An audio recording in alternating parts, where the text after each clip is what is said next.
Welcome everyone. I'm going to call the meeting to order, and our first item of business is the election of a chair. Are there any nominations?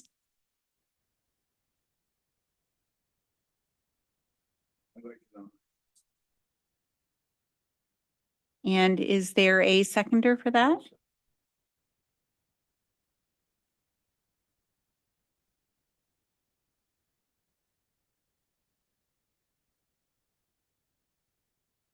And are there any other nominations?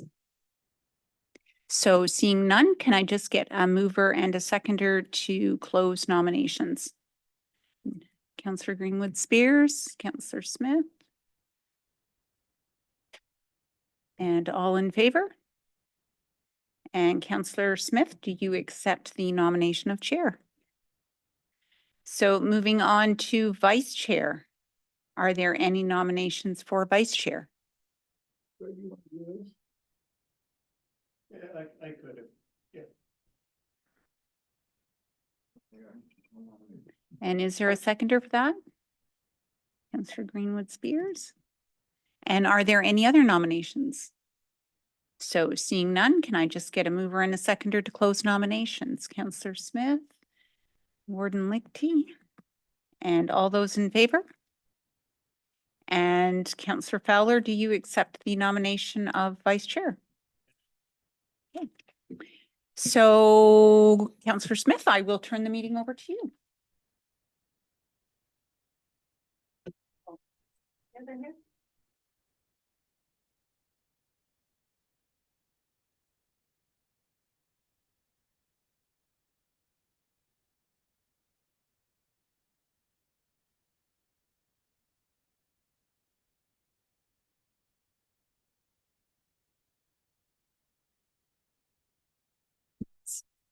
Okay.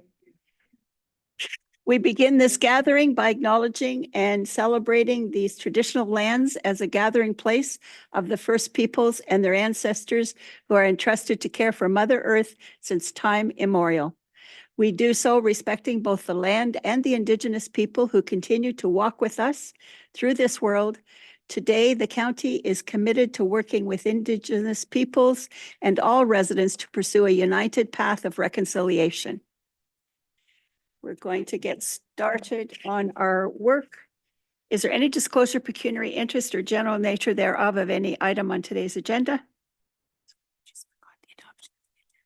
Oh, sorry. We've got to go back. We need a motion for adoption of the agenda. Mover and a seconder? Moved by Judy, seconded by Jerry.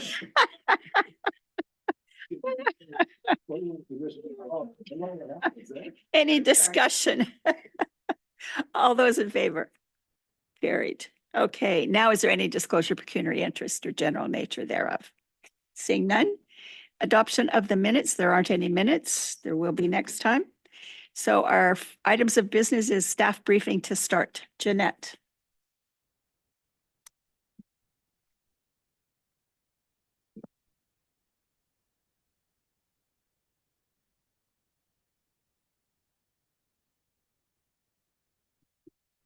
So sorry, I'm so far away here. It's not as cozy. So welcome everyone. And I really want to thank council for appointing this committee. It's really important that when we look at all of these policies and procedures that council take an active role and participate in doing this, because it's council really that sets the direction for the municipality and not staff. So thank you so much for doing that. Do I have a clicker, Brianna? Perfect. Thanks. So what we're going to look at are our policies, our governance policies and procedures. So under the Municipal Act, we are required to have certain policies and procedures in place.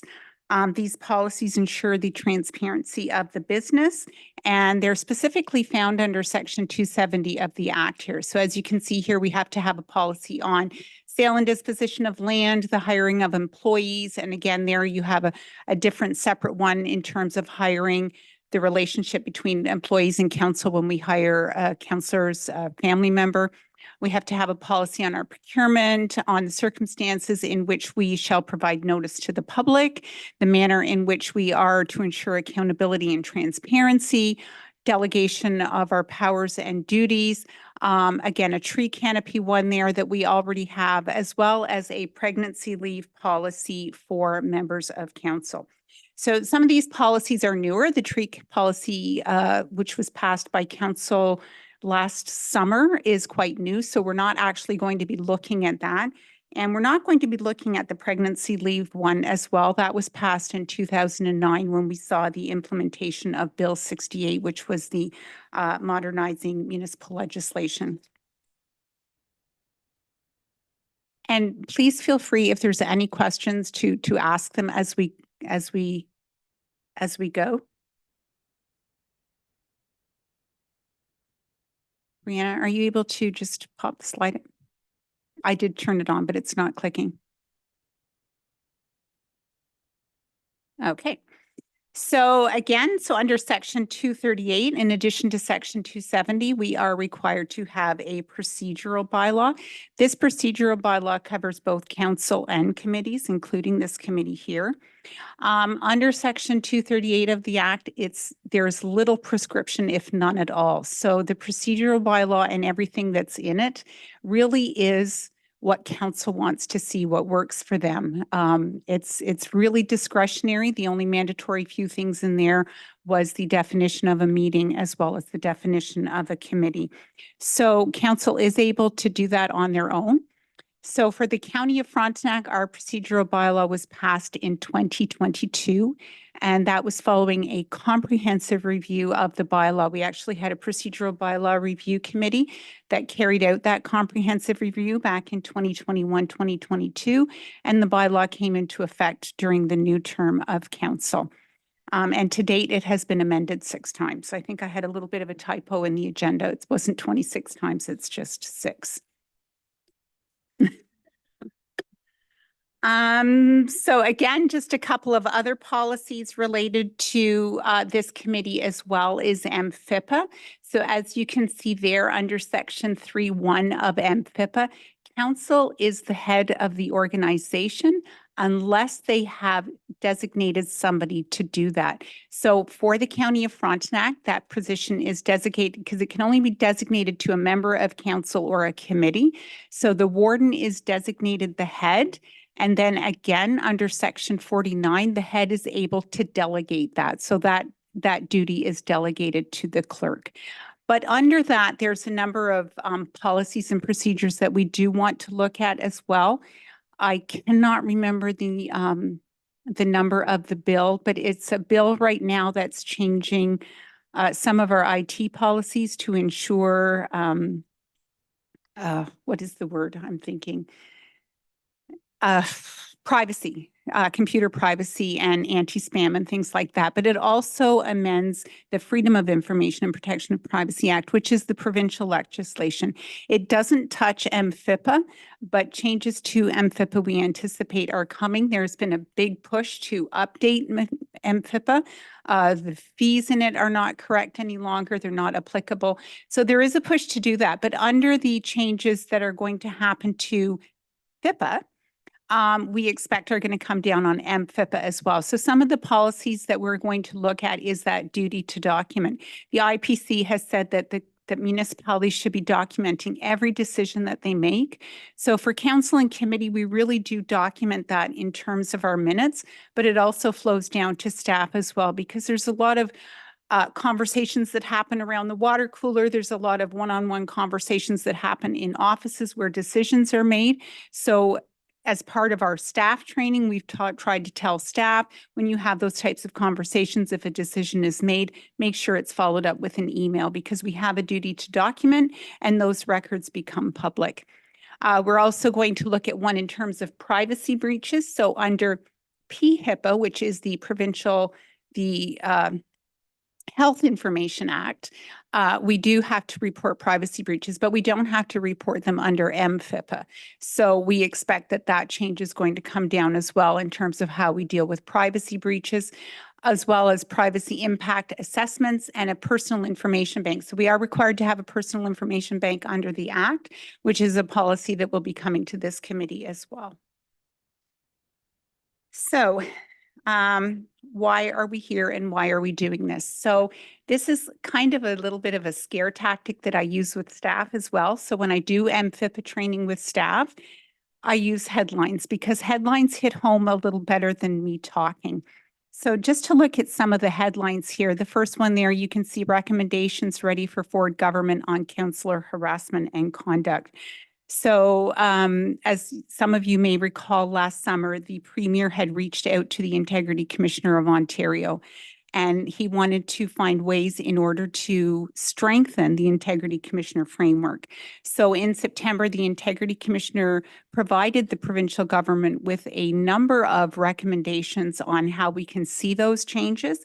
And since this article came out, as the committee will recall, Mr. Farrell, during his CAO briefing at the last council meeting, has advised that on December 12th, the province introduced Bill 41, which is the Municipal Accountability Act, and it is to strengthen municipal governance and accountability.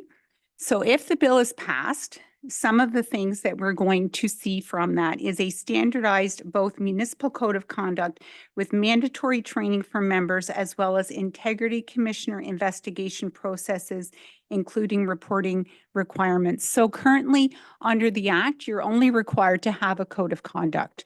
That it's not prescriptive, it's very discretionary. So municipalities are able to develop their own code of conducts. Ours was developed by our integrity commissioner, but they're not standard across the board. So what is allowed in Frontenac County may not be allowed on Frontenac Island. Well, it would be allowed in Frontenac Island, may not be allowed in the city of Kingston.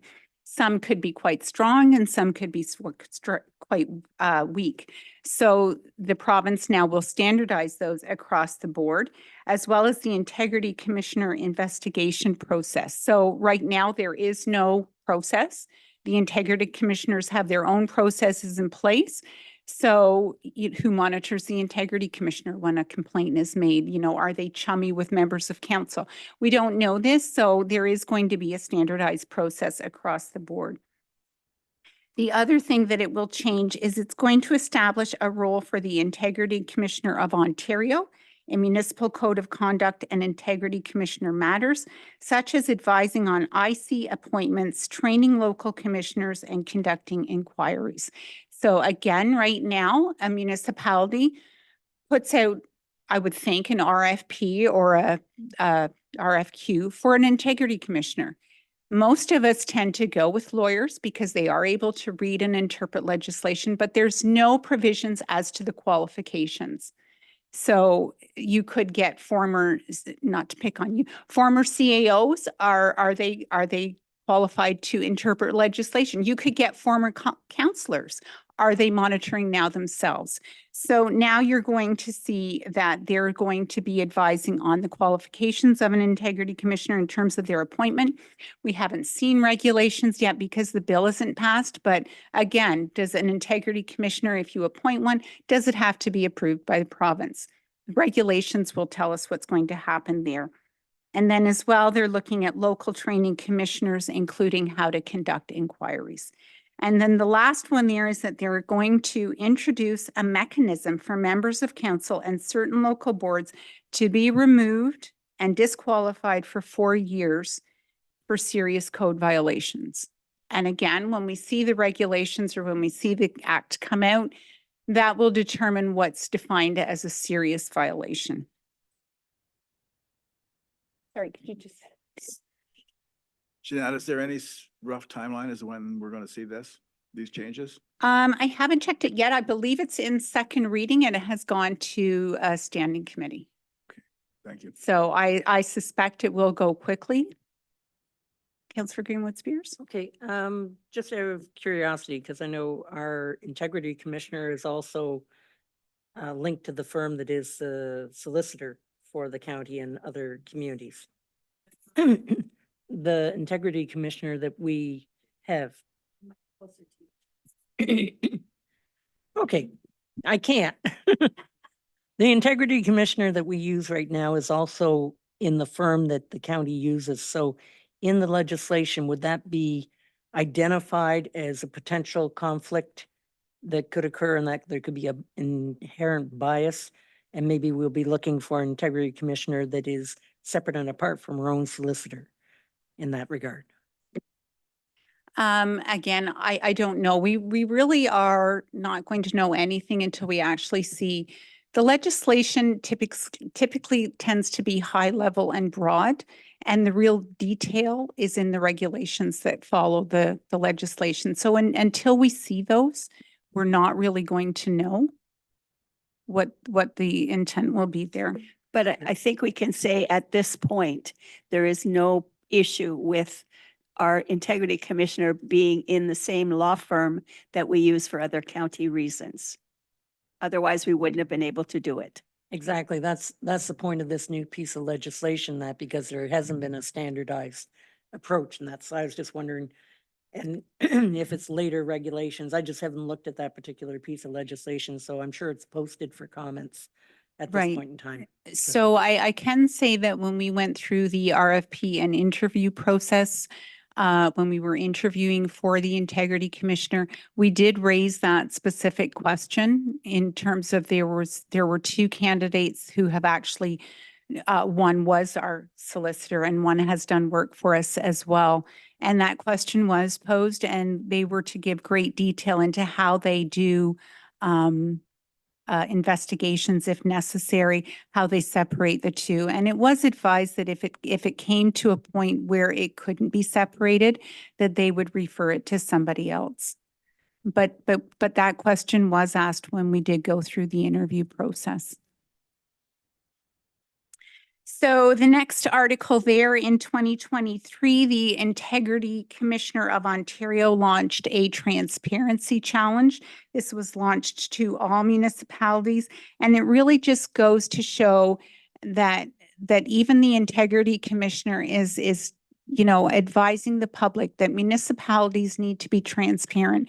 We are here for the public, we work for the public, we serve the public, and the public has a right to know. So they're challenging municipalities to be better transparent, as well as do these transparency challenges.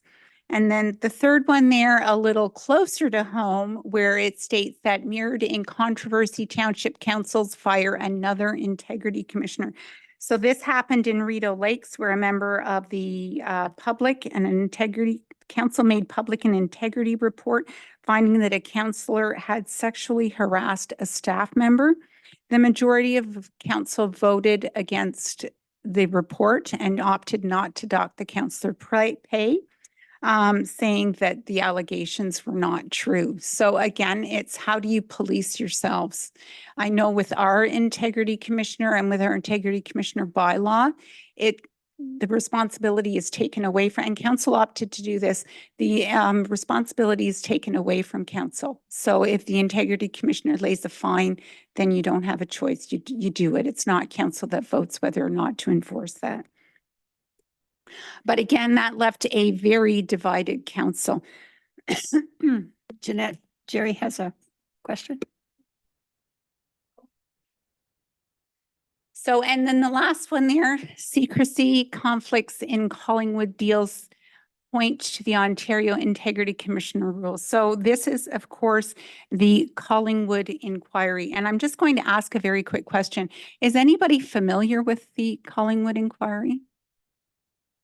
No? Okay, so it was a big one. The inquiry itself cost the municipality $7.1 million. And what happened was I'm surprised. The inquiry was this thick. So between 2010 and 2014, Paul Banwick, who was the brother of then Mayor Sandra Cooper, earned more than $1 million in his involvement in deals made by Collingwood City Council. And that $1 million was about half the price of what that city pays in total salaries for their full-time staff. So it was huge. The two deals were a sale of 50% share of the town's electrical utility to PowerStream, despite the town receiving much higher bids from another potential bidder. And he was also awarded a contract to expand recreational facilities to one builder without even looking at other bids. So Justice Morocco over the Collingwood, who presided over this inquiry, released his final report that contained 306 recommendations, which included a call to overhaul Ontario's Conflict of Interest Act.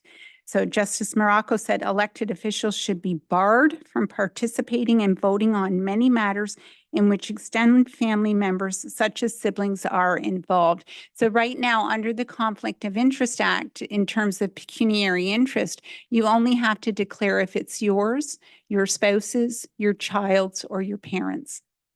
So this is how that came about. So again, it's a much, much larger circle than what's currently there. This was also something already recommended, by the way, 9 years ago, but not acted on under another inquiry. Another recommendation is to compel. Jeanette? Where was the rest of council when all this was going on? Was there anything in the report that talked about what happened to the other members of council? Like this, was So- obviously, everybody must have known about this. This Collingwood is not, I know there's a lot of seasonal people in Collingwood and a lot of timeshares and all the other stuff, but still, it's not that big a municipality. So again, when you're looking at codes of conduct, especially when it comes to integrity commissioner provisions, for the most part, counselors stick together. You work as a team, and there's hesitation, I think, when a complaint comes down and an investigation is done and recommendations are made, there is a hesitation for council to single out another member of council because you're all in the same boat. So to say where was the rest of council, I don't know.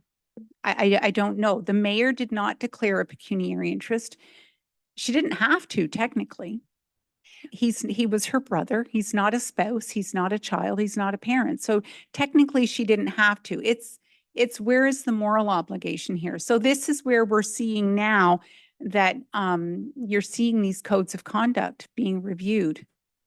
And in fact, Jeanette, the big thing is it's up to the individual members to declare. Yeah. It's not up to another member of council to say, hey, you've got a conflict of interest. Yeah. It's up to us as individuals to be declaring. At the same time, and not wanting to derail your, okay, it's like presentation, that's the word I wanted. There is a responsibility. We all get elected on the basis that we're going to look after the municipality's best interest, spend their money wisely. We're in the business of spending money. We're not in the business of making money. And we all agree when we take the oath that we're going to do that to the best of our ability. And to have someone sit there, like if I know, for example, let's say Councillor Fowler, just as an example, was siphoning off money on the side and so on. I think I have a responsibility at least to bring that to council at a closed session and so on. And I get the stick together thing and all the whatever, but that actually kind of just bothered me when I heard that because I hadn't thought of it that way. But maybe that's true. I don't know. I haven't been around long enough to let that, I sink have in. actually pulled a counselor aside and said, I think you need to consider whether or not you have a conflict, because they hadn't thought of it and then they did declare. But it's not my responsibility to do that as mayor. But I think especially with new people, you're trying to help them, not hurt them. Judy? On that note, it doesn't always have to be financial either, in that it can be a benefit in that. And I remember something being brought before our council in that, and it was to a neighbor of mine that would have, by extension, could have impacted a decision that was made on my property in years past. So I acknowledged early, I said, potential of a conflict. I don't want to have anything to do with it.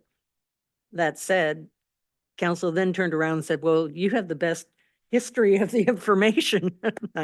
Okay, again, nothing to do with me, but this is the history that is relevant and that, but it wasn't anything for money, but it was something that had been done to her and had been done to me too in that. So then when they made their decision, I did not vote on it.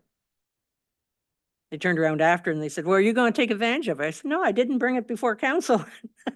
I was biased on that. You just asked for history and that, and I tried to get away from it. So it can be tricky, but it's not always about the money. Fred, I think also we have to take into consideration that we have to obey the law if we can. And something that might be seemingly not that important or that strict of a law can catch up to you after a while. And I think we have to keep that in mind when we're dealing with the public. And like Jerry said, it's the public's money. And we have to look after it. We have the responsibility to spend it wisely.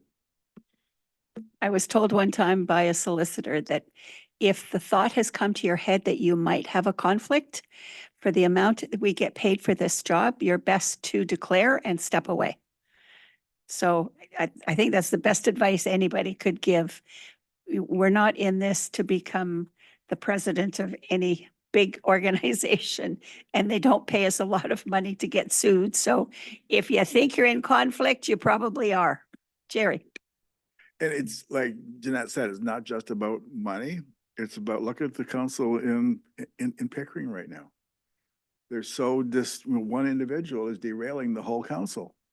So they're going to a Zoom format, which I don't think is all that bad at times, but you're that much further away from the public. You can't have, well, when I was running for election, we had one previous counselor got up during one of our all candidates meetings. He says, you know, when I was a counselor and a tough decision came, you're going to make this, but when you go to vote and you look at all those members of the public out there, you have to really think about what you're going to do. That was, you know who that was. And it was like, he says, that really makes you think. So anyway, we just need to be so careful, whatever we do. Onward, Jeanette. Sorry. Sorry, no, I was just going to say, so this is really great conversation. And, you know, you keep in mind that it's not everybody that does this. These are the ones that hit the news. And this is kind of why when I do either this type of training or even training with staff, when you include these news articles, it gets the conversation going. And it gives you a heads home as to what can potentially happen. And again, Collingwood was not the first for this to happen. I mean, we all remember back in the, help me out, Fran, was it 90s, 2000 with Mississauga's mayor? Let's not. And, you know, and even, was it Rob Ford? Doug Ford, so Rob Ford faced the same thing. You know, it's just a case of think about what you're doing. And even though the act says, well, it doesn't include your brother or your sister or your basketball team, is it the right thing to do? Is it the right thing to do? It's so, but I mean, so some of the other recommendations was to compel municipal councillors throughout Ontario to declare their public assets, incomes, debts, and any family involvement in those financial interests, the same way that provincial and federal leaders have to do. So in terms of that Collingwood inquiry, the CAO kind of got a good smack on the wrist as well.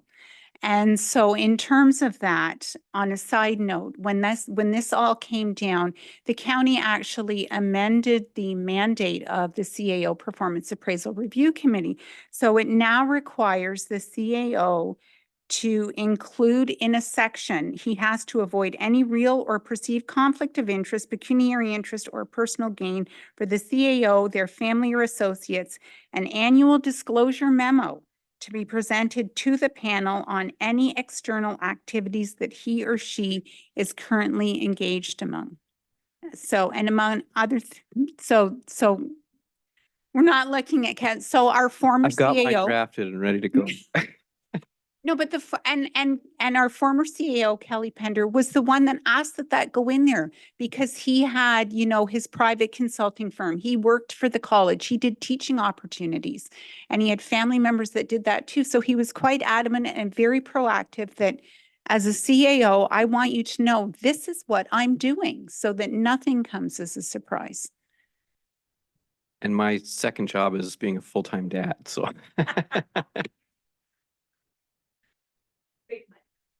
So back to the Morocco inquiry, among other things, he found that there were unfair bidding practices, unfair procurement, conflicts of interest, inaccurate and misleading council reports. So again, it wasn't just council, it was staff as well. Misuse and inappropriate disclosure of the town's confidential information, and specifically stated the absence of a clear understanding of conflicts of interest was obvious and disturbing. So those bullet points basically show you what the town of Collingwood did in terms of, not only in terms of the inquiry, but also as a result of Bill 68, which is the Modernizing Ontario's Municipal Legislation Act, which was passed in 2017. It received royal assent in May of that year. Now that act had a two-part phase in. So phase one, which was very minor things, phased in changes, for example, in council composition. That is where we saw that you could appoint a alternate from your township if you were not able to come to a council meeting. We saw the new definition of a meeting. The previous definition of the meeting was simply when the 9 of you were together, or the 8 of you were together, that was a meeting. So it changed the definition so that you can, when you're together, you actually have to be discussing business that promotes the municipality. I had provided a couple of extra closed meeting exceptions. It also allowed electronic participation in council meetings, and it also had a small business program. But the big changes came in phase 2, which came in March of 2019. This is where we saw codes of conduct. So prior to that, municipalities having a code of conduct was discretionary. It was not mandatory. Frontenac County always had one, but it was not mandatory. It was discretionary. So that saw codes of conduct as discretionary, mandatory. It also brought in the integrity commissioner. So again, the integrity commissioner was mandatory. We had to have one, and if we didn't, we had to make one available from a neighboring municipality. It was the legislation that saw the policy on staff council relations, which of course we have as well. This is the act that brought in the policy for pregnancy leave and parental leave for members of council. And this was also the one that brought in the tree canopy as well. So Bill 68 came after the inquiry, but you can see as things happen in the municipal world, legislation tends to follow to make sure that we're correcting it. So the new world of transparency, of accountability and oversight. So again, on January 2016, Bill 8, which was the Public Sector MPP Accountability and Transparency Act, amended the Ombudsman's Act. So that amendment came and it expanded the Ombudsman's powers. So under the Ombudsman's Act, their jurisdiction is to investigate, is defined very broadly, and it states the function of the ombudsman is to investigate any decision or recommendation made or any act done or omitted in the course of the administration of a municipality affecting any person or body or his personal capacity. It further states that the ombudsman may make any such investigation. So prior to this, the ombudsman could only investigate closed meetings. So if you had a closed meeting investigator, the ombudsman didn't look at it. If you didn't have a closed meeting investigator, it automatically defaulted to the ombudsman. The County of Frontenac, we default to the ombudsman because either way, it doesn't cost you anything. But with Bill 8, the ombudsman can now come in and start conducting investigations on complaints. So if a member of the public has a complaint about the way we run the KNP Trail and they don't like our answer, they can make a complaint to the ombudsman. So back to this, it essentially means that the ombudsman can now come in and look at any complaints. It's not just closed meeting investigation. Bill 8 also established the new position of the patient ombudsman. So prior to this, Fairmount Home did not have an ombudsman.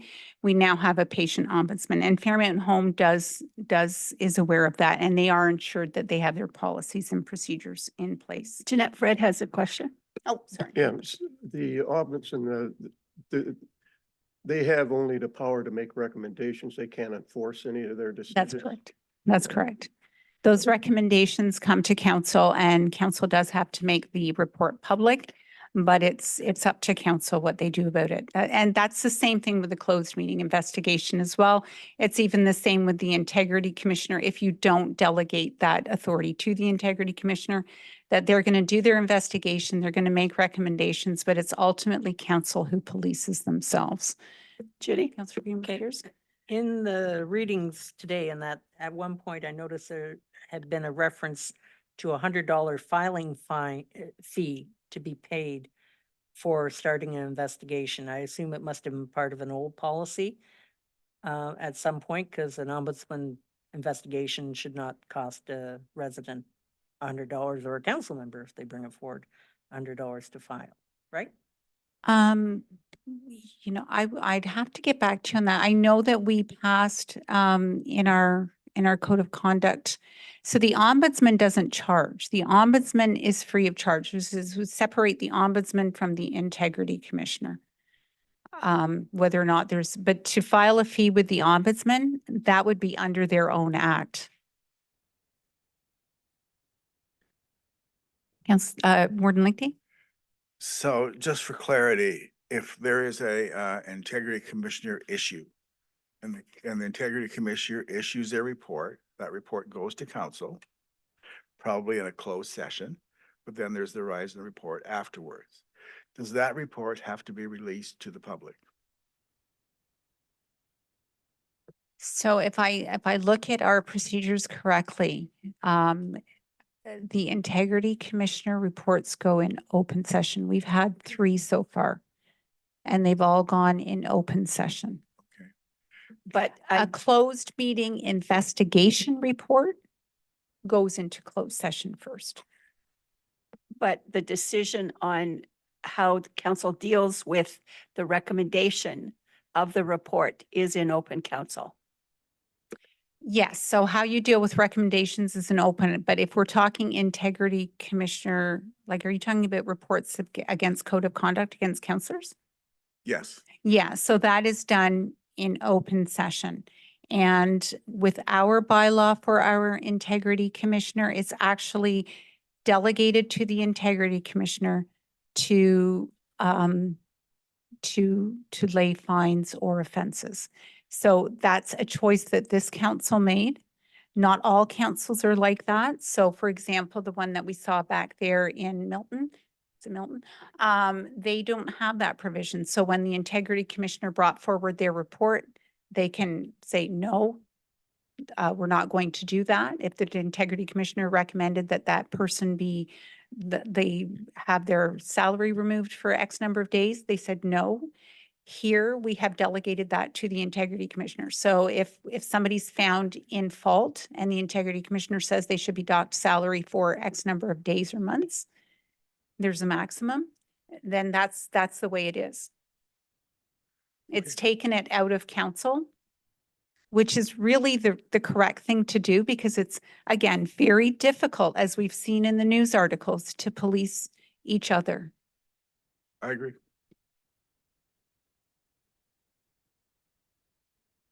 So in terms of Bill 8, after it was passed, when the ombudsman was given all these additional powers, those were some of the policies that the ombudsman recommended that we update, which we certainly did. But the ombudsman made it very, very clear that their office was an office of last resort and that you go to the municipality first. So we actually do have a complaints handling policy, which clearly sets out how many days, like how many days we need to respond by, who we're going to respond to, the whole process of how we handle a complaint. And that was done simply because of this, because the ombudsman is very clear that his office is an office of last resort. Councillor Greenwood Spears? So is that maybe the place that I saw $100 fee for filing a complaint? Somewhere along the line, I did see $100. So the county itself cannot charge a fee to file a complaint to the ombudsman. That you go directly to the ombudsman. It's not part of the county. I just did a quick look on that, and anyone can complain to the ombudsman, and there's no cost to complainants or to the organizations that are the subject of complaints. But the point was that we do our own initial investigation. They're the group of last resort.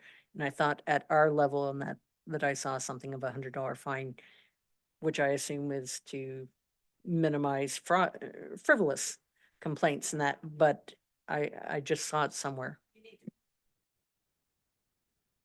Yeah, I read one of the ombudsman's reports, I picked it up at one of the conferences, and it was involved my hometown, a little town up in northern Ontario, and it was a complaint that the person went in at the counter and had an issue with the people that were working there, and it was a lot of things that happened, but the long and short of it is that neither of them really accepted what the decision was made.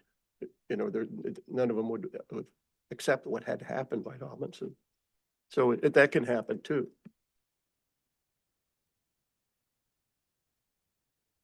Jerry. So, in fact, almost every citizen that files a complaint is doing so because they have a valid issue or they think they do. But every now and then you run against somebody or you meet somebody who is just in it to mess with the system. How do we handle that? Or is there a mechanism, or do we just treat everybody the same every time through? Because we've got, our staff have been insulted and whatever. And, and we know what's happened in the background and can't say a lot because some of it took place and closed and so on. And you just know these individuals are just there to create a fuss when they shouldn't be. So what do we do about that? So when you're looking at investigations, so for example, and just from when we've had the ombudsman representatives from his office at our AMCGO meetings and discussions happen there, they're going to call the municipal. So when they receive a complaint, their first step is they're going to call us. They're going to say, what's the background, what's the history, and we're going to explain to them, well, this was the complaint. This was the process we took. Here's our complaints handling policy. And here's all we would. So when you're in a situation like that, where this person is doing that type of thing in the background or harassing staff or sending, you explain that to them. I don't think they're there. They're not stupid people by any means. So their first step is, it's not like they come down like it's a police investigation where they're doing all this. They're going to call us and we're going to explain. And we've even said this to our own staff in terms of when we do this complaint handling policy that, make sure you're listening to people and make sure you're addressing their complaints. And again, we as a county don't receive that many complaints because we don't provide services to the people. We're not like the lower tiers where you have all these facilities, all these programs, all these services. So you're more apt to get a complaint than what the county is. So we very seldom, if at all, I don't know the last time we actually got one, to be honest, but we do report it annually to council when we get them. And there's a whole complaints policy procedure that we follow. Okay, we need to move along. Yeah. So I just wanted to point out to council all of the processes and places where accountability and transparency are looking at. So just to give you a little bit of background, back in 2001, Ontario received a brand new municipal act. And through Bill 130, which was passed in 2006, which is the Municipal Statutes Amendment Act. And we had training on this act and the binder was that thick. This was a massive overhaul of the Municipal Act. That is the act that actually gave municipalities broad people powers to do things. So when you looked at the old act was very prescriptive and you couldn't do anything unless the act said you could do it. So this new Statutes Amendment Act overhauled it. It gave you broad people powers. And now basically a municipality can do anything unless the act specifically forbids it.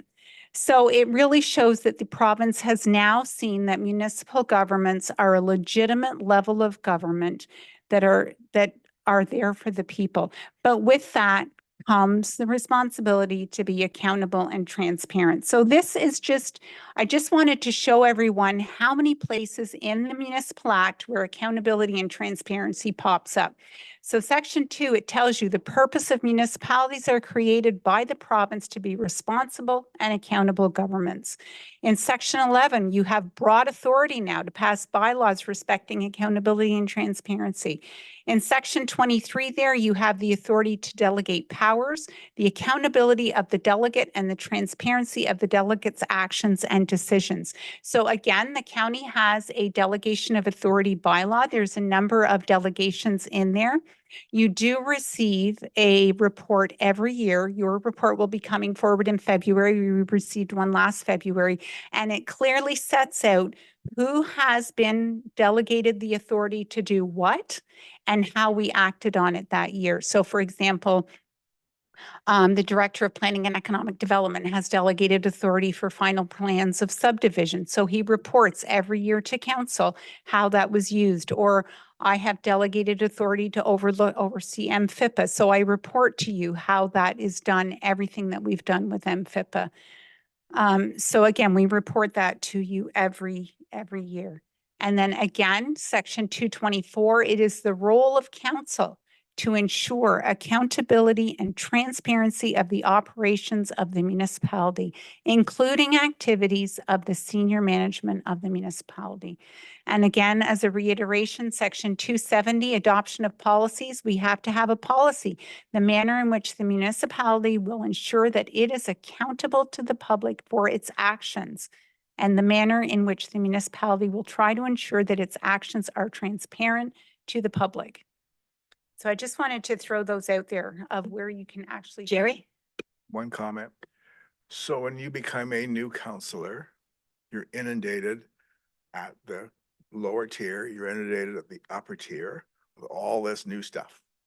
And you try and remember it. And if you remember 10%, then you're average. So maybe you remember 11 or 12 or 20, it doesn't matter.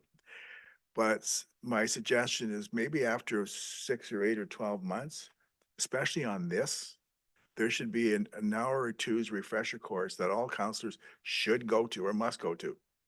Because like, I'm listening to you very carefully and I'm going like, I usually hate this stuff, but I'm right into this. And I think it's, it's actually, it's day-to-day stuff. And I think it would be a good thing. I say the same thing at the township level, by the way. I haven't seen that show up yet, but that's the whole thing. So people know you shouldn't be out doing this and that and whatever. You got to be neutral. You got to be objective. You got to be fair and all the other stuff. Anyway, that's just my thought. But we did do training with the new counselors the first year of election. There was, I think, Central and North did some training together, but it gets forgotten after the first year, I think. So yeah, refreshers, I think, is the way to go. You're a new counselor, you walk in and they hand you a binder like this, and they go through it for 2 days. I'm sorry. I mean, it's, the responsibility has been fulfilled and whatever, and it's your duty to absorb it, but life gets in the way and eventually you forget a lot of what happens and then it's easy to slide.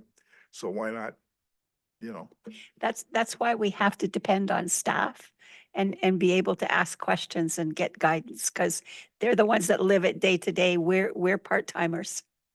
Anyway, let's move on. Oh, Judy?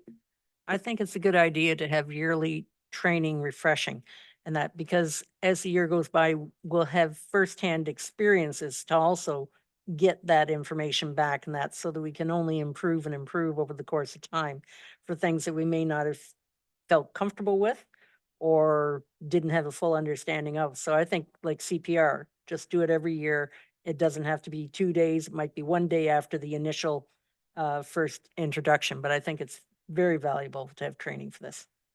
And you're right, Judy, when you have a real experience, you can put it together and remember it a lot better. Okay. So, and I think as I said at the beginning of the meeting, it's council that sets the direction.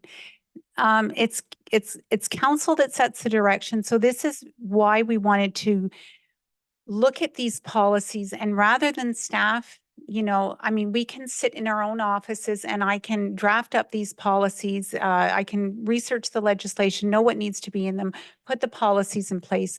But when you are an active participant in developing and drafting and reviewing these policies and making sure that they work, this is where the training comes in. This was one of the reasons why when we did that comprehensive bylaw review that I asked council, I need a committee to do this. Don't ask me to do it because I've been doing this for so many years. We as staff do it, it's the back of our hand, but it doesn't help you as members of council. So. All right, so just to look at some of our goals of this committee. So again, we want to ensure that the policies and procedures that we put in place not only ensure the accountability and transparency of the county, but also to make sure that they align with your goals. So as the committee will recall, you passed a new strategic plan when you first started in 2023. So we want to make sure that these policies are meeting your goal and your strategic plan and what you want to see for the county of Frontenac. So for example, you have a big push on our next one coming up is, for example, the sale and disposition of land bylaw that we're looking at. So we've looked at that and we're making some recommendations that can streamline the processes to more reflect your strategic goal of getting the KNP trail through or getting these things done. So we want to make sure that everything that we're doing now is reflective of what your goals are as well. So we want to ensure good governance. We want to ensure that it contributes to efficient and effective decision-making, taking things through lean processes. We've got our lean guy there.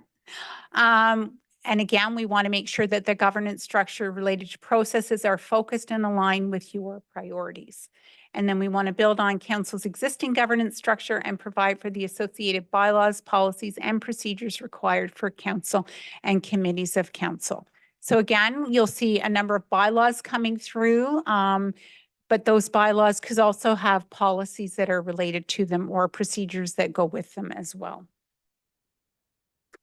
So I just wanted to talk a little bit before we end here of committees of council. So the governance structure consists of several different deliberative bodies, excuse me, namely council.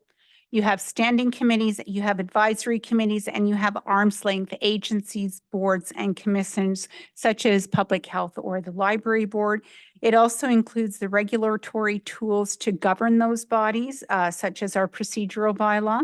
We also have our delegation of authority bylaw. We have our procurement bylaw, and we also have various policies as well, such as our citizen appointment to boards and committees policy. These all cover our committees as well.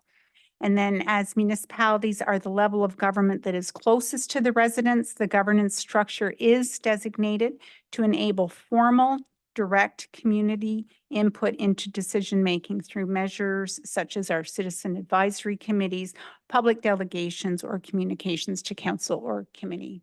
Councillor Fowler?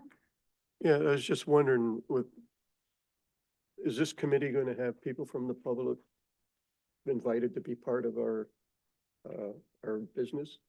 No, the public can come and make delegations, but no, this is what we would call a standing committee, which I'll get to on the next slide. So there's your different types of committees. Some are mandatory, some are discretionary. So for example, the Planning and Economic Development Advisory Committee is legislated. It is legislated that we have a planning committee that has at least one member of the public appointed to it. So we have incorporated that into the Planning and Economic Development Advisory Committee. And we also have the Joint Frontenac Accessibility Advisory Committee, which is also legislated under the AODA. There's two types of committee composition with citizen appointments, and then there's ones with councillors only. So the citizen appointments are your advisory committees.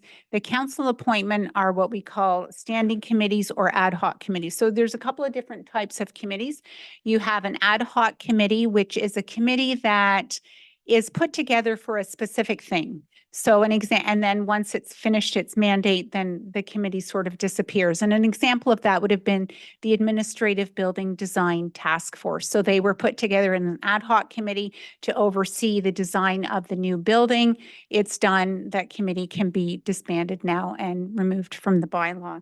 And then we have as well the standing committees. So these are committees that are typically there on an ongoing basis. So my thought would be that, you know, you have your administration committee. That's a standing committee. It doesn't disappear because its mandate is ongoing. You carry out the CAO performance appraisal. You also carry out all nominations at the beginning of council. So when we put nominations out for people to join our advisory committees and we get a whole slew of applications, it's that committee that goes through those. There's a couple of other things that you do as well. I think you oversee the strategic review, not strategic review. What is the name of that? Service delivery review, sorry. So there's a couple of other things that that committee looks after. This is a governance committee, and in my eyes would be a permanent committee as well. So for example, if there's something that comes up through legislation, for example, when COVID came and we were all of a sudden able to do electronic participation properly. Prior to that, when you could do electronic participation, anybody participating electronically was not counted as quorum and could not vote. That was specific under the act. But once COVID hit, it eliminated all those and it allows municipalities to do electronic participation. So when big changes come to the act, rather than me doing those amendments into the procedural bylaw, it's a better idea to have a more broader governance committee that looks after all of these things. And same thing when changes eventually are coming to MFIPA. If those changes require some policies or bylaw updates, it really should come to this committee first. This is the committee where the public can participate as well when things affect them. So, lastly, consideration. So the revised bylaw and policy. So this could include, again, you're going to be looking at quite a few of them. They could be simple revisions. They could be very technical ones. We want to make sure that we're putting plain language into these so that they're understandable by all. I tend to be a little bit of a legislative geek, and sometimes I'm told that I don't understand your language. So we might want to change that. We want to make sure that when we're putting these policies and provisions into place, that it's going to make faster decision making. And a good example there, again, is your next first policy coming out of the gate is that sale and disposition of land.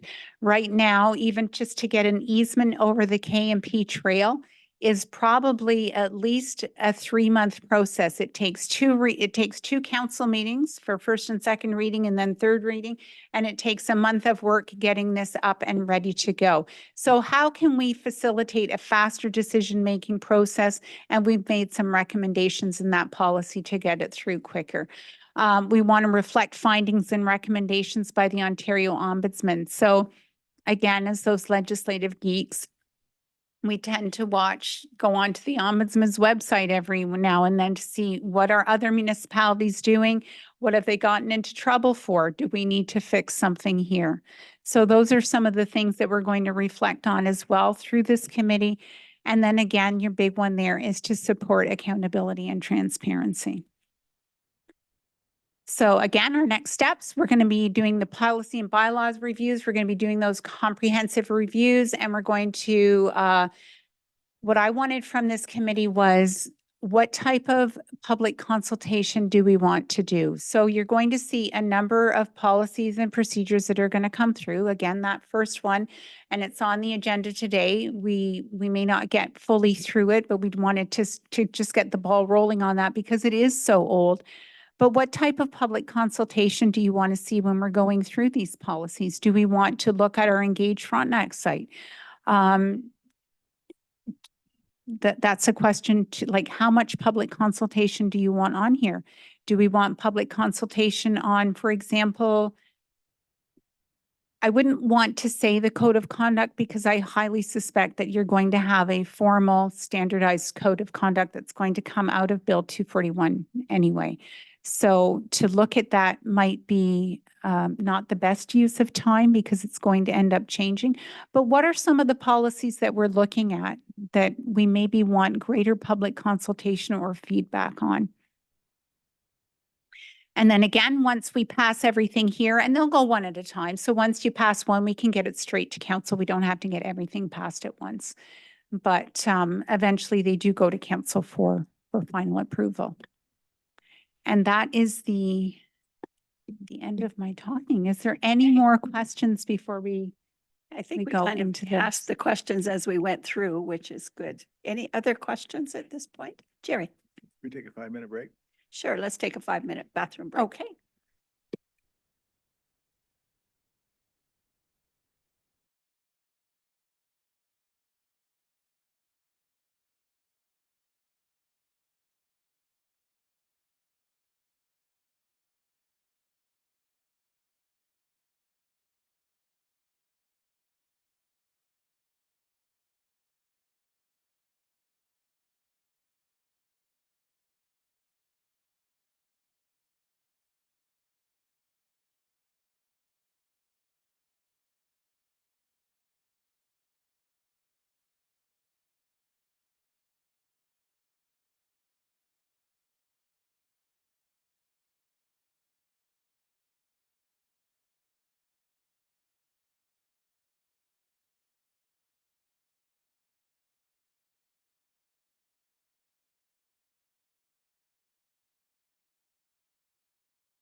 No, I'll do it from there. It's more comfortable there.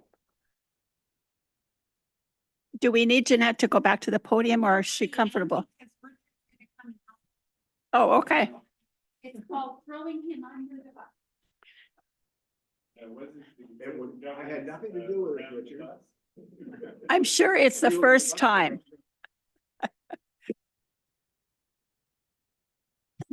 So the intent was hopefully to have us out of here by noon, 2-hour meetings. So we just wanted, this is the first policy that's going to come out of the gate for this committee to look at. And we do have a report there for you. And as we're noted in the background, this bylaw is from 1995. That's pre-amalgamation. It's very old. And the old municipal act was very prescriptive. It told you had to have a policy and it told you exactly what you had to do in order to sell your land. So the municipal act now just simply states that we have to have a sale and disposition of land policy. It's not prescriptive. It's very discretionary. It does, point out to us that we do need to be accountable and transparent. So when you're looking at these policies like the bylaw, we do need to be accountable and transparent. So we can't just do things in the background and not let the public know about it. But it's not prescriptive. So, so what we're looking at in this policy, one of the big things that we've noted, and I'm just going to point out to our old one because this is just so much fun. This is how old our bylaw is. So under section 5 of the old bylaw, the only time that we don't have to do an appraisal for land is if we're selling to the county of Oxford. A typo that was never, ever fixed, amazingly enough. So this policy looks at a couple of other things. Number one, we're looking at some delegated authority for easements over the trail. That's a big one. So right now, when somebody is developing a new property along the trail, they need an easement to get over the trail. What they have to do is they approach staff. Staff does that background work, but then it has to come to council. So depending on when they approach staff or when we get that work done, it could be another 3 weeks before we get it to council. We have to do a report to council. We have to do all of these different things to get it to council. Then when it comes to council, if you approve it, it only gets a first and second. We have to declare the land surplus, number one. Then it has to have a first and second reading because under our existing bylaw, we have to give public notice. So we get first and second reading. So that's now 2 months into the process. And then at the third council meeting, it gets third reading and it's finally passed. And then we can go through the easement. So one of the things, and we did a lot of research with what other municipalities are doing, especially upper tiers. We did look at upper tiers because upper tiers don't really own a lot of land. The land is really owned at the lower tier. So in terms of the County of Frontenac, we don't own that much land. The only thing we really own is the trail.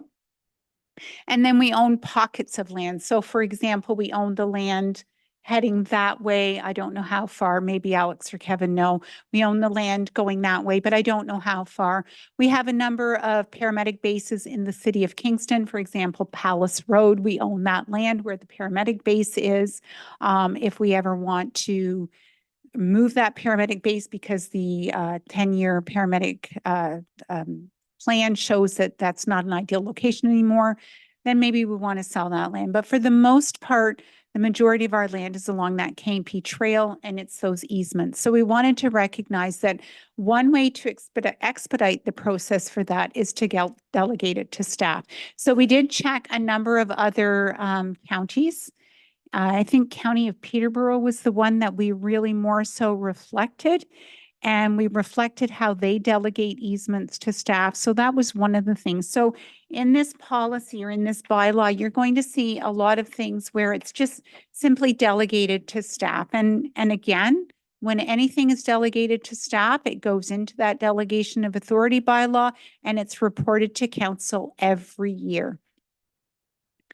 So easements was the big one. In terms of definitions, you're going to see a couple of unique definitions in there. One is limited use. So limited use really is when we are actually the one who has the easement as opposed to a member of the public having an easement over our land.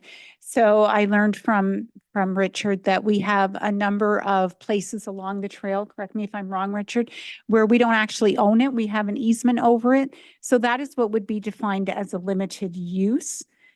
And then notice to the public. So the policy includes notice provisions in terms of when we're using a real estate broker. So again, I'm just going to pick on Palace Road because that's the only chunk of land I'm aware of that we own with a paramedic base on it that we may move one day. So we may choose to use a real estate agent if we're selling Palace Road. So that's where those public notice provisions come in terms of using a real estate agent. The delegation of authority, I sort of already spoke about that, and that would again require us to update our delegation of authority bylaw. So just some outline, some key points. Council approval is always required for the disposal of real property. So when we're disposing of property, and an easement is no longer going to be considered a disposal of property. So a disposal of property is when we outright sell it, and it will always, that decision will always rest with council. That is not being delegated. In general, real property is going to be disposed of at market value. Depending on the nature of the land, various methods may be employed for the disposal of the land. So we may go through tender process. And again, we're talking here about lands perhaps that are in the city of Kingston or in one of the townships. Listing with a real estate agent or a broker, direct advertising if we're doing it ourselves, direct negotiations with the budding landowners, and other direct negotiations when authorized by council. So we have some exemptions in there. Land that is transferred to another government body or public utility in exchange for other lands from within the geographic limits of the County of Frontenac or the City of Kingston. So we've included this because, you know, maybe there's a land swap when, you know, we're looking at that paramedic base. It's not in the ideal location. We need another location. Is there potential there for land swap? And when that land swap is happening, then we're not going to go through the tender process. I think we also have provisions in there for land being transferred to municipality by the municipality to a developer through the site plan or subdivision development process in exchange for land of equal or greater value. So again, this could be when developments are happening along the K&P trail, and you know, when we're putting the K&P trail through, it's not in the ideal location or we have to move it, then we can swap lands with that developer. That's what that provision speaks to there.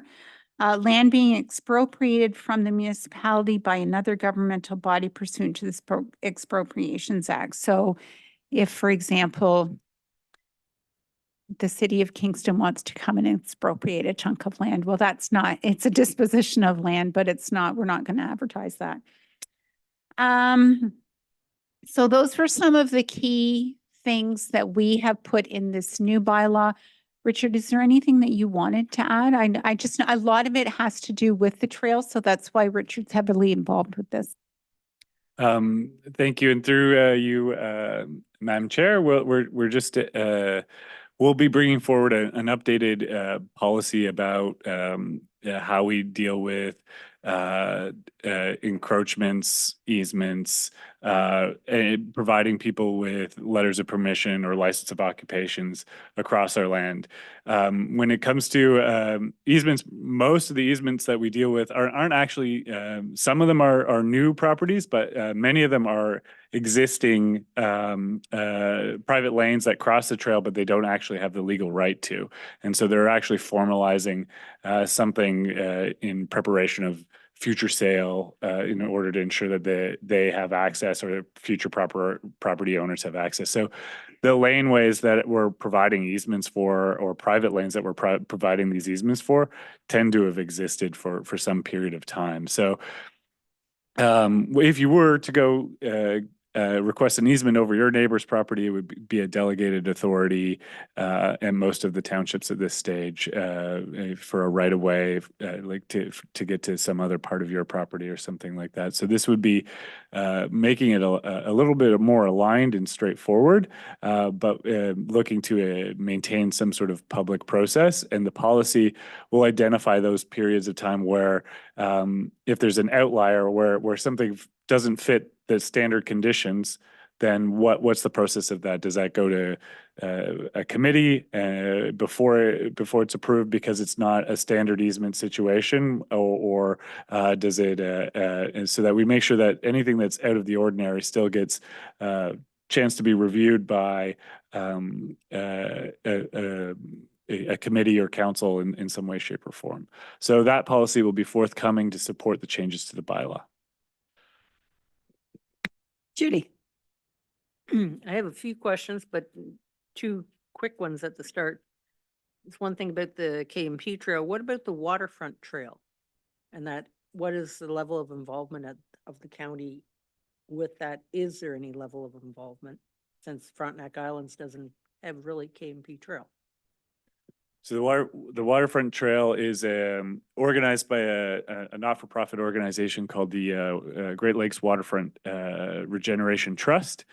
And so they tend to they establish their trail and their trail route over existing trails that are created by municipalities or other conservation authorities or whatever. Similar to how the Trans-Canada Trail follows the KMP Trail, but the Trans-Canada Trail doesn't operate the KMP Trail we do. And so their route across Canada follows a network of trails and roads, and that's how the Great Lakes Waterfront Trail works. Okay, and second to that, when you're talking about easement and that, what happens when taxes haven't been paid by the owner that had granted the easement? And that, We're the owners. well, not all the time though.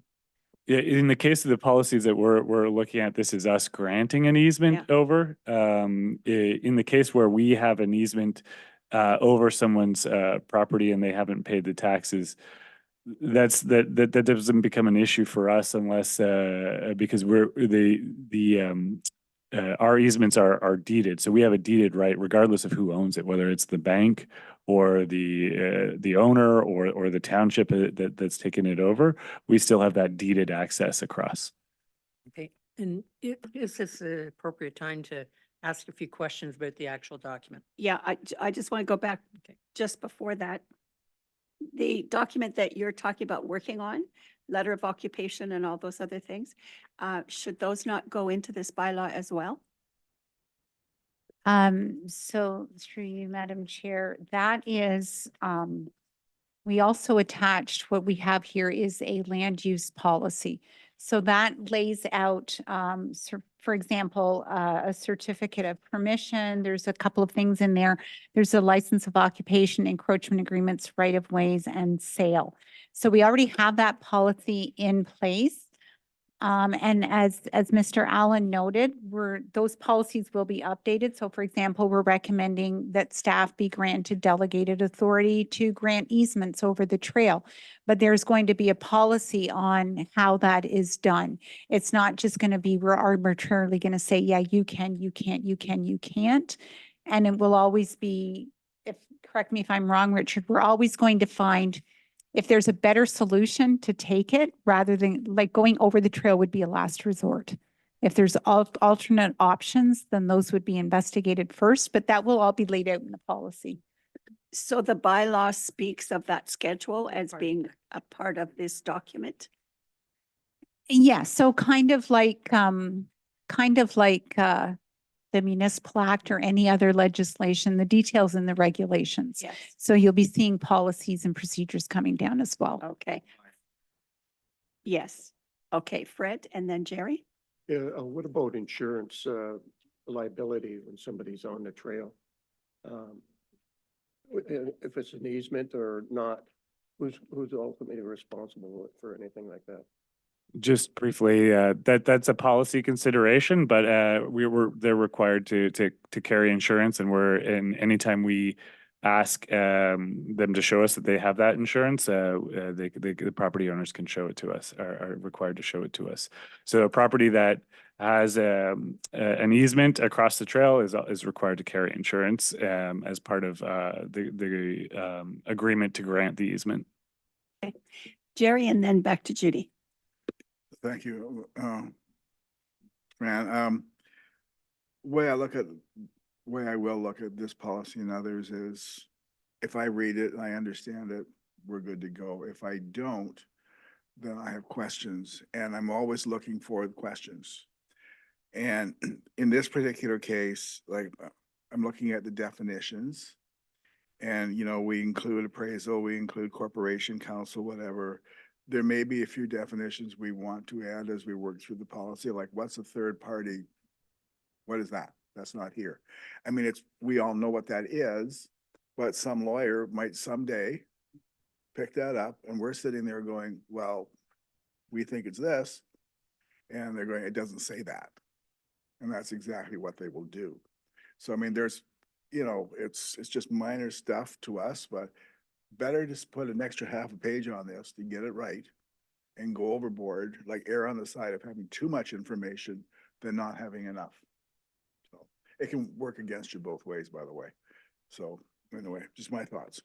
So to that comment, so this is exactly what we're looking for here. So what needs to be added or what's not working. So we can look at adding a definition for third party. Just I guess the question with a schedule to the bylaw, the schedule can be changed without reopening up the whole bylaw. Is that right? That's correct. Okay, which is why often schedules are attachments, because they can have minor changes as we go through the years where you don't have to change the whole bylaw. Okay, Judy. Okay, just along that line, the one word or one phrase that caught my attention early on was under the agency when it discussed operated by lower tier municipalities. So I had a brief discussion, and the example of communal services potentially could come into that, or some public water or sewage systems. But it seemed a little broad in that, because the lower municipalities are usually responsible for their own stuff.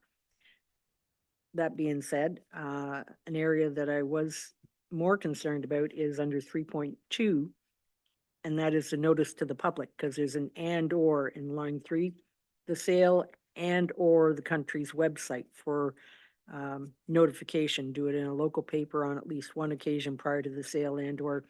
It's really very limiting. And when you look at it, if we actually had a real estate agent involved, then we know that it needs to go to the MLS, the advertisement in the local paper at least once, and on the county's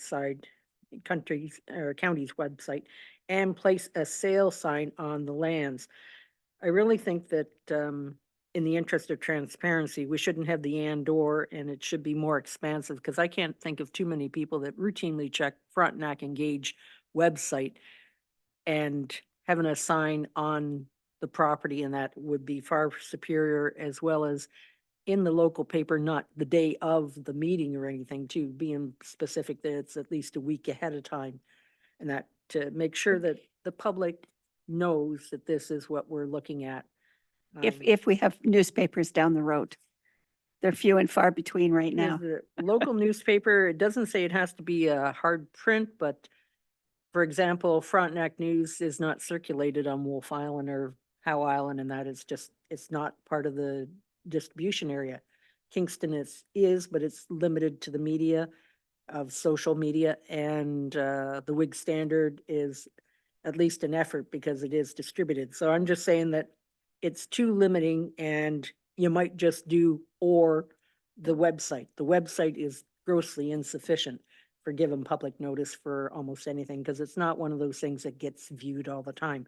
Even if there's some sort of sporadic social media email list, it would start something, but certainly visualization of a placement, a sign that we would expect from a real estate person, I think we should be holding ourselves to if we're going to be doing the sale of it. Judy, Jerry just wants to say something Sure, on that point, right? sure. Exactly. So we're in 2025 now. And we're gradually, whether we like it or not, moving to electronic platforms. And hard copy print is on its way out, slowly but surely. So I'm thinking rather than and or, we would just go and.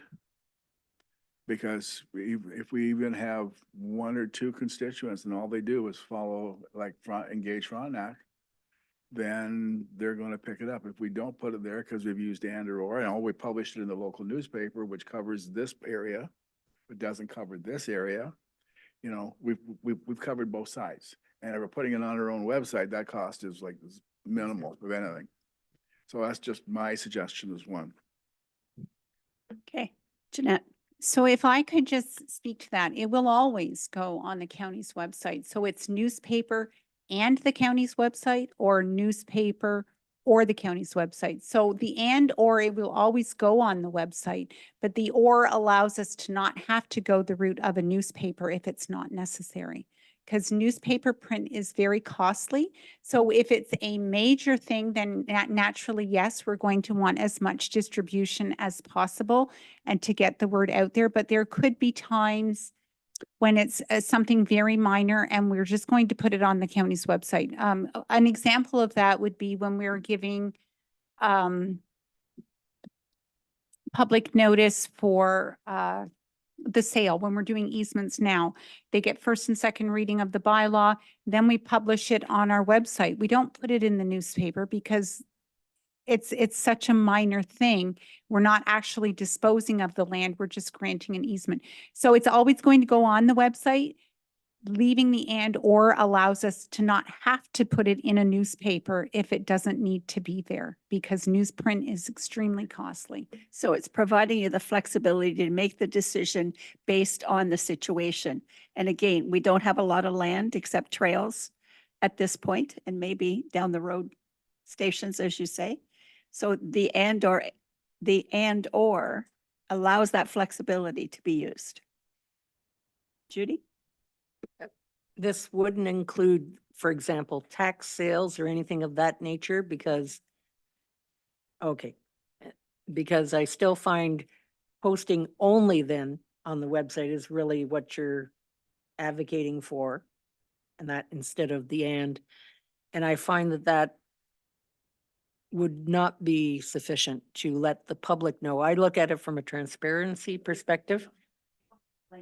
Okay, but can we perhaps develop a emails spread out list, a social media list, and encourage our people to actually sign up? For example, I know a church that has a registry, they call it Formed, and when there's something important, they send it out to the formed people, and that's a voluntary email address. I just don't feel comfortable with something being limited only to the website because quite frankly, I haven't looked at the website for 6 months, so. Okay. Jerry and then Kevin? So I sort of agree with you, not 100%. I think as time passes on, the website will become our primary vehicle if it isn't already. I mean, it's just the way it is. Not everybody, though, has the internet, believe it or not. Some of us don't have Bell coverage where they live for their cell phones.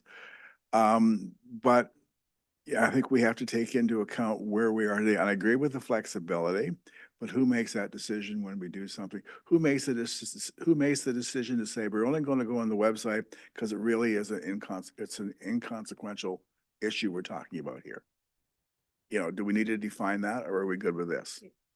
It's in here. Sorry. I believe it's in here in 3.4, the manner of sale, and it's the director may determine the manner or process for the sale and the disposition of land being carried out. And to me, that leaves a lot of, I highlighted it's yeah, okay. yeah, it leaves a lot of flexibility, maybe too much in that. I think there should be an accountability that should probably be a shall. In which case, if it's not sufficiently looked after, if it's not on the website, and that someone is accountable. They're always accountable. They're our staff. Well, Kevin? I guess My comment is just, it's important to separate the sale and disposition. I think in that case, it's important to notify the public and go through the proper channels. What we're seeing more of, especially as we continue to build trail, is individual property owners just looking for access across the trail. It's specific to that individual property owner. So I think we would be reluctant to spend the money to notify the entire public when it's only associated with an individual property owner, if that makes sense. Jerry?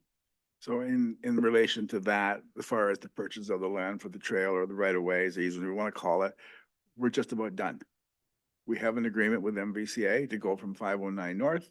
There's one property left at the far end we have to worry about, but that's an MVCA issue. Everything through Snow Road is done. So it's just a matter of, you know, and Richard knows my thoughts on safety and so on and whatever, which is not germane to this particular conversation. So I just think we should leave the and or in, but I want to see, you know, formal print of some sort, be it like the local newspaper, at least for the time being. Maybe down the road, 5 years, Jeanette, we can change it all again. So just to add one thing, the trail is almost done, but this takes into account as well, development. Maybe not so much in north, but South Frontenac is developing very quickly. We saw that in terms of their seniors housing project in Verona, where we swapped lands with them, or we provided them a chunk of land. So development is happening, and if it's going to happen, we just want the flexibility that if there's a large development happening in one area, or there's a severance of land where you're having a house put up along the trail, it gives us that flexibility to take into account that development is quite large, I think, in south, maybe not so much in well, it would be in central as well. You're redoing your whole Sharbert Lake, the village of Sharbert Lake. You're looking at your seniors housing program up there and developing all that. So it takes into account future development as well as not just the trail moving forward now and expropriating lands, if that makes sense. Okay. Judy, and then we're going to move on. Yeah, so that goes back to my point that I think maximum transparency and advertisement, because, for example, on the Frontenac Islands, it might be a Marysville secondary plan that eventually moves forward. And that last thing I want to have is it is very limited amount of advertisement when it impacts the community in such a large way. But remember, that's your responsibility on No, the it's- islands. It's in here, though. But the county won't be selling anything on the islands. The county won't be selling anything or easements on the island. No, but they'll be doing the approval for the planning, et cetera, and that But for that, proposals. and this things is disposition of land, right? So that's another whole issue. Richard, am I wrong? Well, anything can happen, right? And I would say that there may be situations where we're pursuing communal services and we end up purchasing land and we don't need the whole land, and we potentially who knows, like I hopefully not, hopefully, but they may not have the assets to do it. And so I just like I could think of scenarios and dream up scenarios outside of things where we end up with land that we need to dispose of, and so that we need to consider. And I think it could be associated with paramedic-based placements or changing changing where paramedic bases are located. It could be something else that where someone donates land to the county and for use of a certain purpose, but all of the land is not necessary for what we're doing, and we need a policy to understand how because once it's in the public domain, we need to understand how we dispose of it. So I just want to make sure that we don't think, oh, we're pretty much done with disposing of land. There's always a scenario where we may be disposing of land. We have lots of land associated with this location here that we may need to dispose of at some point in time. And so it's not just trail based, and hopefully we don't dispose of any trail lands, but the But I just want to point out that there's a number of situations. In our case, with the easements, it's not real property. It's we're granting deeded access across the trail, but we're treating it like real property based on the old bylaw, and that's what we're looking to change. That's the big piece that from a trail perspective that we're looking to change from both a process standpoint, but not necessarily a transparency. I would suggest to the committee and that that potentially the bylaw doesn't contain the communications protocols, but it be put in a schedule or a policy associated with it, because again, it's the world of communications changing so fast. I don't think we'll be able to keep our bylaws up to speed, right? We're talking about websites and social media. Are we going to lay out what those social media platforms are called? Do we call X Twitter? Do we so I think we probably need something that can be reviewed and updated as a policy from a communication standpoint. But we would, in order to ensure transparency, rather than worrying about or in a bylaw, I think we should just have something that we can keep up to date with the times. But that's my opinion as a staff member. So Jeanette, are you comfortable with moving that into the schedule and out of the bylaw? So one of the other things that the committee is going to be looking at is we do have a public notice policy. So maybe when we're reviewing that public notice policy, we look at how we're going to incorporate all of our public notices, whether it's sale of land or whether it's anything. So we do have a public notice policy, which is perhaps where this might want to move. So we can keep public notice at the present time general, like keep. I think that's a good idea. So keep section 3.2 very general, remove the other section that talked about it, but keep section 3.2 general and just say that we refer to the public notice policy. Judy, that sounds good, because we'll be reviewing that one as well. This is it, and within that public notice policy, I think when we're talking land in particular, the thing that catches my eye when there's a proposed development is those big signs that you're driving by, and I think that will never go out of style, because I certainly get a lot of information from that. Jerry? So this is not quite what we're talking about, but it's directly affected. So we're developing policies here for bylaws and so on for the county of Frontenac. Keep in mind that the lower tier is going to look to this because we're going to have to redo our own, especially with the Amphipa stuff and whatever. And while everybody at the lower tier is good, they may not have the same level of expertise or be able to put as much thought into it as we have here, because we're the first ones out the gate. And I just want to be sure that, that we do the best job we possibly can, because I know North Frontenac will be looking, because I'm going to be asking them, what does the county's policy say? So. And just to add to that, the county and the lower tier do get together a couple times or quarterly, 4 times a year, and they talk about things like new bylaws and how they can help each other instead of reinvent the wheel. And certainly not to sell your own staff short, because it's a two-way street of information exchange. I've been helped out so many times by Tara and James and Kathy and Vanessa and vice versa. So you have a lot of expertise at the township. They're perhaps a little busier or pulled in different directions than we are, because again, like I said, you do have to address the public more than what we do. So we have more the ability to go in our office and work on these policies without interruption where they don't. So the expertise is there.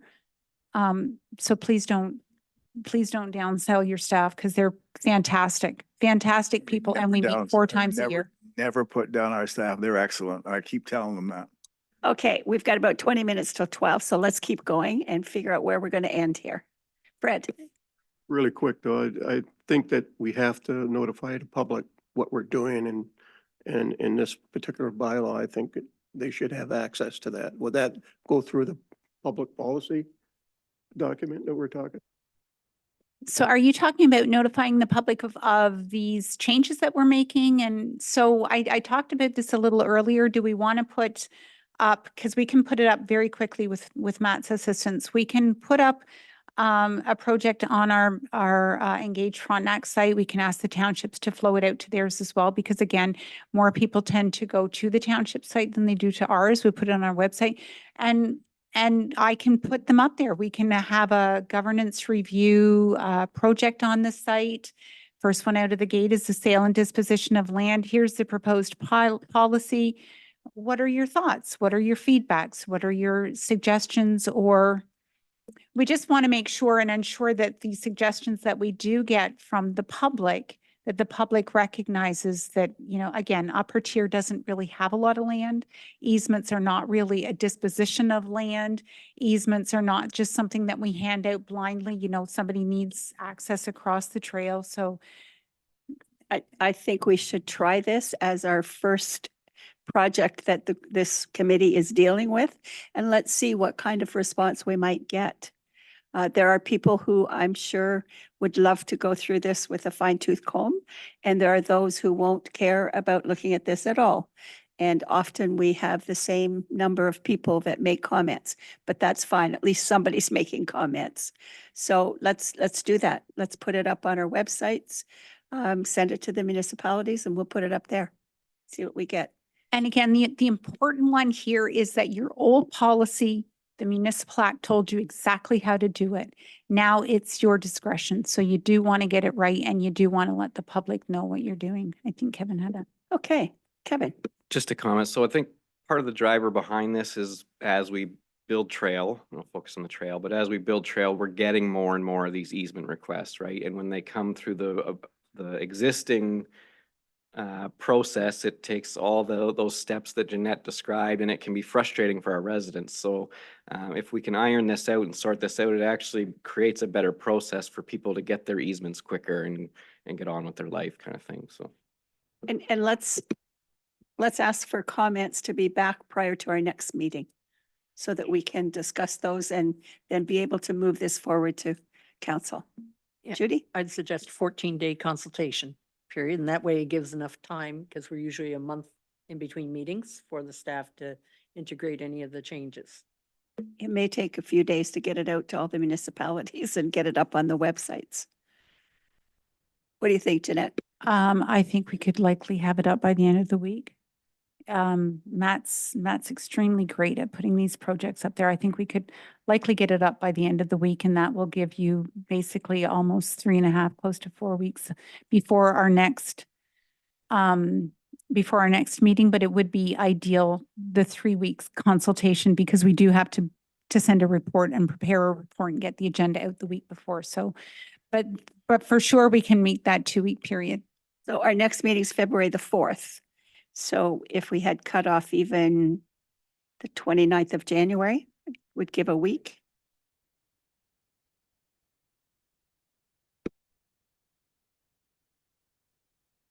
But from this committee, just from, if anybody had an opportunity to go through this, are there any other changes that we've missed? As Kevin said, the majority of this really was stemming from the headache it was to get easements through, but then we realized that, you know, we do own other pieces of land that eventually may be disposed of, so we want to incorporate everything.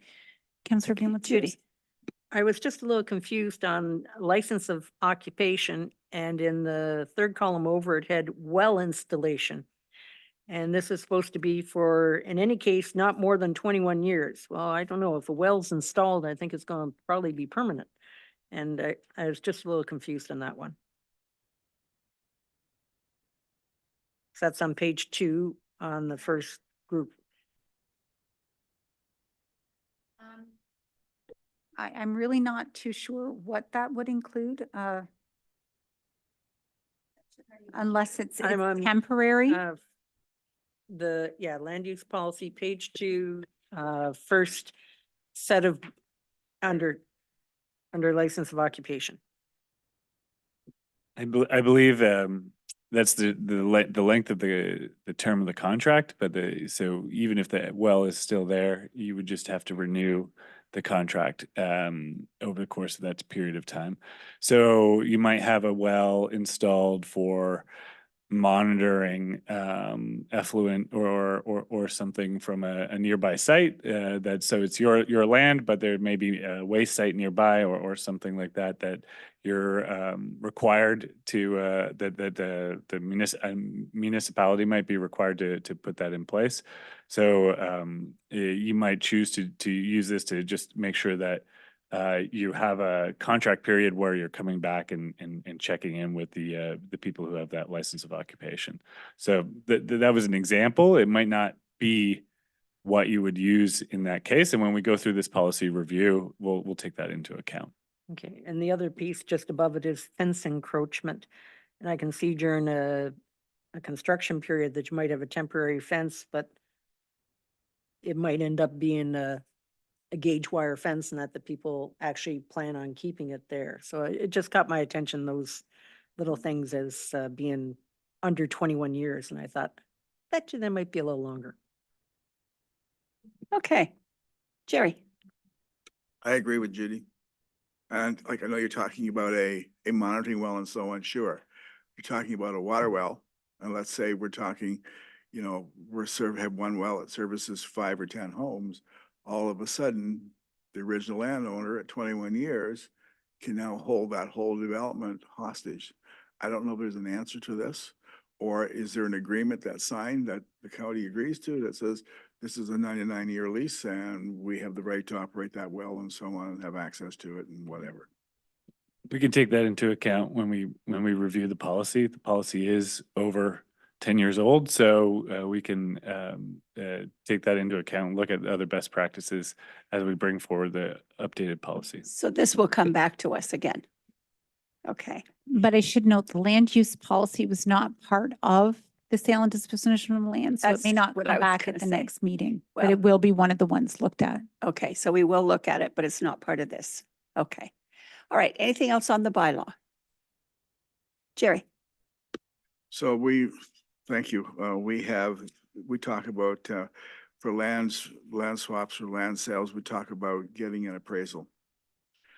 If that piece of property, and I don't deal with appraisals usually. You know, I was told that whatever the association means appraise according to client's instructions.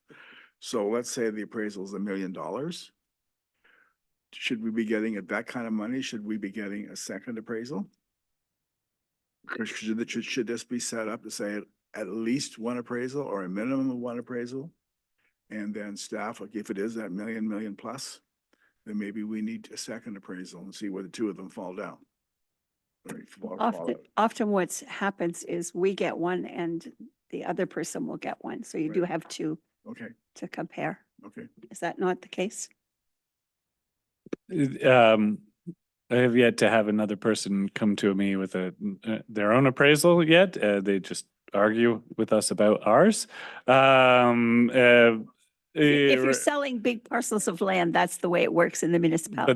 We get one, you get one, we But- see how close they are. when it comes to big parcels of land, yes, I would assume that when there's more interest involved, that's where we're going. Our appraisals our purchases are generally pretty small in cost. Yes, Jeanette. Sorry, so just to speak to that, so when you're looking at appraisals, the only time that would really come into play, because easements are out of this now, is, for example, and again, if we're selling the paramedic base on Palace Road, we get an appraisal, then it goes to a real estate agent, it goes up on, unless of course we do a land swap with the city of Kingston for, they want it for development or whatever. But it would go to a real estate agent, it goes up on MLS, I think the real estate process is, and it may be appraised for $1 million. Are you going to get that? I don't know. It's all what the market's willing to pay, right? But I think in terms of appraisal, that would only be if we're actually putting land up for sale, that would be a big chunk of prime land. Which we don't have. Well, That we're getting rid of. No, well, we right now, but we just don't know what's going to happen with where those ambulance bases are going to line up in the future. Kevin, are you aware at all if Palace Road is an ideal location under the 10-year land ambulance plan? Yeah, that one, I don't think there was, not that I'm aware of any changes to that one specifically, but it's a good example you've been using because it's one we actually own within the city. A lot of the other ones we lease, so there's opportunities to lease and all that, and we have ongoing negotiations and conversations And with it's the another city. discussion for another day. All right. If there's nothing else, we have a motion. First of all, February 4th is the next date. That's good with everyone? No? Okay. Sure.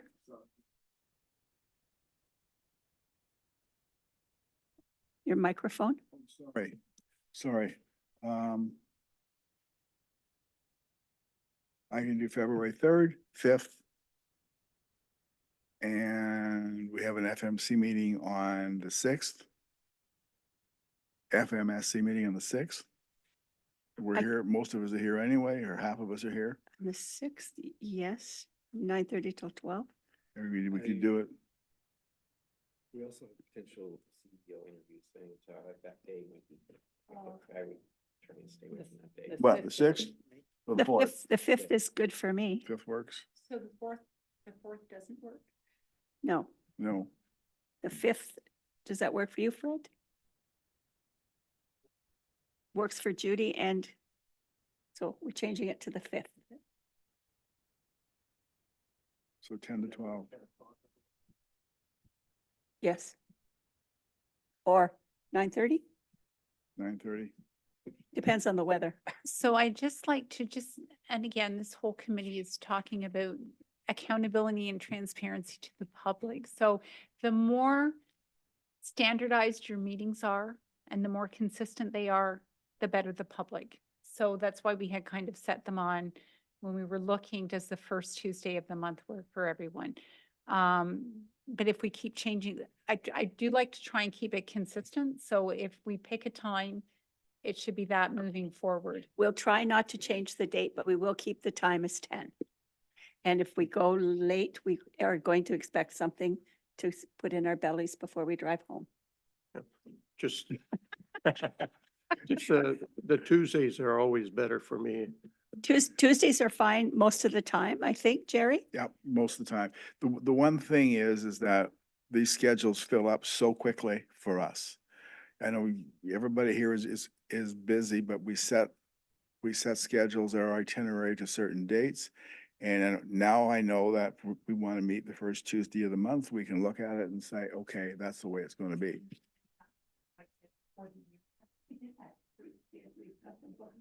Yeah. I don't think, I don't, I didn't get it. Mine didn't pop in, please. Well, it didn't pop into this calendar, maybe there's. I do have a separate outlook calendar, I should probably check. Okay, do we have a motion to adjourn? Moved by Fred, seconded by Jerry, that the meeting be adjourned until Tuesday, February the 5th, 2025 at 10 a.m.